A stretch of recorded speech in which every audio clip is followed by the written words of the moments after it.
हाय, नमस्कार मित्रों। आज हम केमिस्ट्री के क्लास 12th के केमिस्ट्री के पहले चैप्टर ठोस अवस्था पे कुछ बेसिक्स जो कॉन्सेप्ट हैं उसके बारे में डिस्कस करेंगे। ये मेरा यूट्यूब का पहला लेक्चर है। बोलने में थोड़ा सा हेजिटेशन हो रहा है, लेकिन हम कोशिश करेंगे आपको अच्छे से समझा पाए। तो क्लास 12th के सॉलिड स्टेट को समझने से पहले सबसे पहले आपको बेसिक्स मैटर्स क्या होते हैं, वे कितने प्रकार के होते हैं, उसको आपको समझना पड़ेगा। अभी मैं ये मान के चल रहा हूँ कि आपको बेसिक्स होते हैं, मैटर्स क्या होते हैं, द्रव्य क्या होते हैं, उनके बारे में आपको जानकारी होगी। अगर नहीं होगी तो तुम थोड़ा सा बता सकते हैं, जैसे कि द्रव्य क्या होते हैं या मैटर्स क्या होते हैं। वे ब्रह्मांड में पाए जाने वाले वे सारी पदार्थ या वस्तुएं जिनका कुछ द्रव्यमान होता है, जिनका कुछ आयतन होता है, जिनको हम महसूस कर सकते हैं, जिन जो अवरोध उत्पन्न करते हैं, वे सारे द्रव्य कहलाते हैं या पदार्थ कहलाते हैं। पदार्थ को फर्दर जो है क्लासिफाई किया गया भौतिक गुणों के आधार पर, ठोस, द्रव और गैसेस। तो ठोस, ये बेसिक जो 6, 7, 9, 10th में आप पढ़ते आ रहे होंगे कि ठोस का आयतन और आकृति निश्चित होती है, द्रव्य का आयतन निश्चित होता है, आकृति निश्चित नहीं होती है, और गैस का आयतन और आकृति दोनों अनिश्चित होती हैं। ठोस के जो मॉलिक्यूल्स होते हैं ज़्यादा क्लोज होते हैं, कंपैक्ट होते हैं, उनमें इंटरमॉलिक्यूलर फोर्सेस बहुत स्ट्रांग होता है। इसकी कंपेयर में द्रव के जो मॉलिक्यूल होते हैं थोड़ा सा दूर होते हैं, इसलिए उसमें इंटरमॉलिक्यूलर फोर्सेस जो होते हैं वो बहुत वीक होते हैं, कमज़ोर होते हैं। और गैस में सबसे मॉलिक्यूल्स जो होते हैं गैस में सबसे दूर होते हैं, इसलिए उसमें नगण्य होता है या बहुत कम होता है। इसके अलावा दो और पदार्थ की अवस्था होती है। पहला होता है प्लाज्मा स्टेट और दूसरा होता है बोस-आइंस्टीन और कंडेंसेट। तो प्लाज्मा क्या होती है? जब किसी गैसियस मॉलिक्यूल को हायर टेम्परेचर यानी कि 4000 से 5000 डिग्री सेंटीग्रेड टेम्परेचर पर उसको हीट किया जाता है, उतना टेम्परेचर दिया जाता है, तो गैसियस मॉलिक्यूल्स जो है अपना इलेक्ट्रॉन जो है त्याग करके आयन में कन्वर्ट हो जाते हैं। आयनों और इलेक्ट्रॉनों का यही मिश्रण जो होता है वो क्या कहलाता है? प्लाज्मा स्टेट कहलाती है। दूसरा होता है, इसी का जस्ट उल्टा होता है, बोस-आइंस्टीन कंडेंसेट। बोस-आइंस्टीन कंडेंसेट में हम एकदम लोवेस्ट टेम्परेचर पर लेकर जाते हैं, यानी कि एब्सोल्यूट जीरो टेम्परेचर, यानी कि -273 डिग्री सेंटीग्रेड पर जब किसी गैसियस मॉलिक्यूल को लेकर जाते हैं तो हमें पदार्थ की पांचवा अवस्था प्राप्त होती है, जिसको कहा जाता है बोस-आइंस्टीन कंडेंसेट।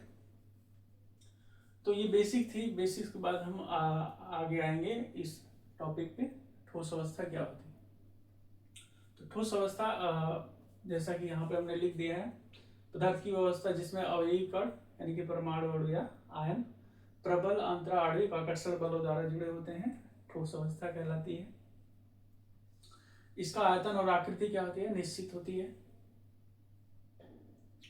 वैसे और भी इसमें बहुत सारे कॉन्सेप्ट होते हैं ठोस का, जैसे कि ठोस ये रिजिड अवस्था होती है, यानी कि बहुत दृढ़ होते हैं।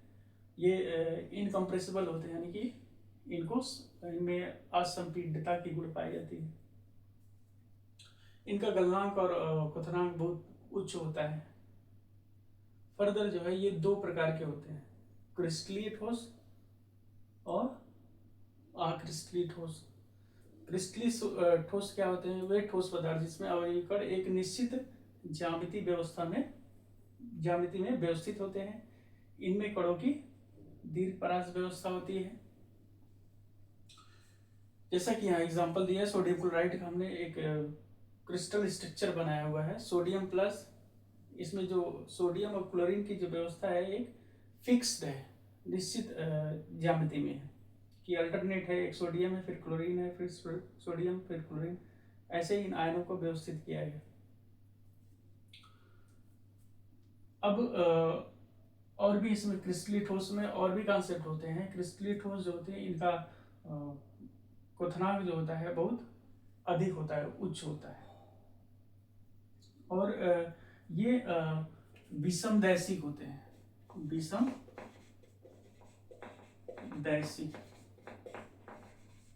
विषमदैशिक यानी कि एनिसोट्रॉपिक कहा जाता है इसको, एनिसोट्रॉपिक।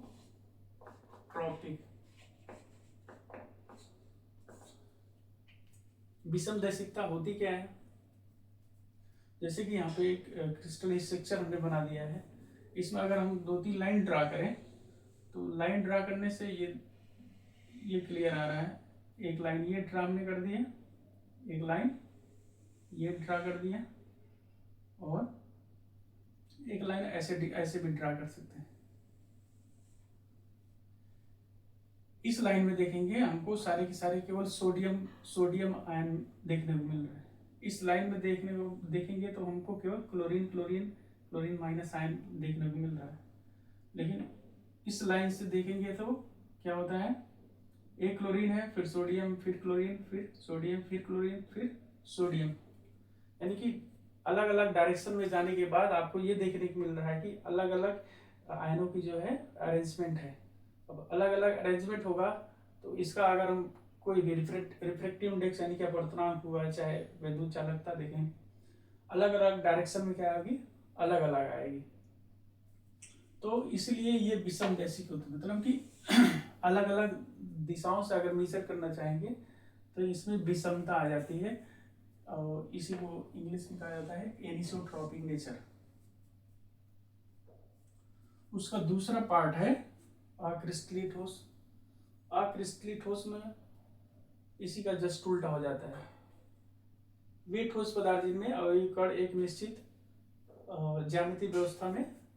ज्यामिति में व्यवस्थित नहीं होते, केवल यहाँ पे नहीं लगा देना बस, तथा ये दीर्घ परासी होता है, ये लघु परासी होता है, लघु परासी होता है, परास की व्यवस्था लघु होती है। साथ साथ ये समदैशिक होते हैं, समदैशिक।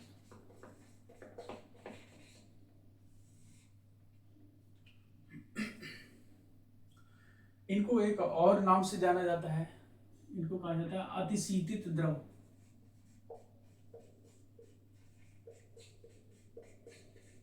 अतिशीतित द्रव, सुपर कोल्ड लिक्विड के नाम से भी जाना जाता है। इस क्रिस्टलीय ठोस को एक सिंपल ठोस भी कह सकते हैं, या सामान्य भी कहा जा सकता है, या वास्तविक ठोस कहा जाता है इसको। क्रिस्टलीय ठोस को वास्तविक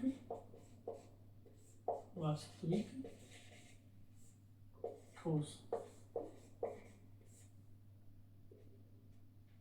वास्तविक ठोस क्यों कहा जाता है क्रिस्टलीय ठोस को? क्योंकि क्रिस्टलीय ठोस का जो क्वथनांक होता है वो फिक्स होता है, निश्चित होता है, इसलिए इसको क्या कहा जाता है, वास्तविक ठोस कहा जाता है। अक्रिस्टलीय ठोस का जो क्वथनांक होता है वो अनिश्चित होता है, इसलिए इसको कहा जाता है अतिशीतित द्रव। क्रिस्टलीय ठोस को जब हम किसी चाकू से काटते हैं तो शार्प सतह वाले टुकड़ों में वो विभक्त हो जाता है। उसका जब कोई क्रिस्टलीय ठोस को जब काटेंगे तो उसकी जो सतह मिलेंगे काटने के बाद वो शार्प होता है, प्लेन होता है। लेकिन अक्रिस्टलीय ठोस को जब काटते हैं तो उनमें खुरदरा सतह मिलता है। इनमें आयनों की व्यवस्था, जैसे यहाँ पे एक फिक्स निश्चित ज्यामिति में है, यहाँ पे फिक्स नहीं होता, और चाहे जैसे रैंडम हो जाता है इधर उधर, चाहे एक निश्चित ज्यामिति नहीं होती। क्रिस्टलीय ठोस के बहुत सारे उदाहरण हैं, जैसे NaCl हो गया, ACl हुआ, ACBr हो गया, एक्सेट्रा। अक्रिस्टलीय ठोस के एग्जाम्पल हो जाते हैं, जैसे रबड़ हो गया, लकड़ी, कांच आदि। रबर, लकड़ी, कांच ये क्या होते हैं? अक्रिस्टलीय ठोस के अंतर्गत आ जाते हैं। इस प्रकार ठोस का जो बेसिक हमने बता दिया, इसको नोट भी कर सकते हैं या स्क्रीनशॉट ले सकते हैं। वीडियो अच्छा लगा हो तो लाइक कर लें, शेयर और सब्सक्राइब करें।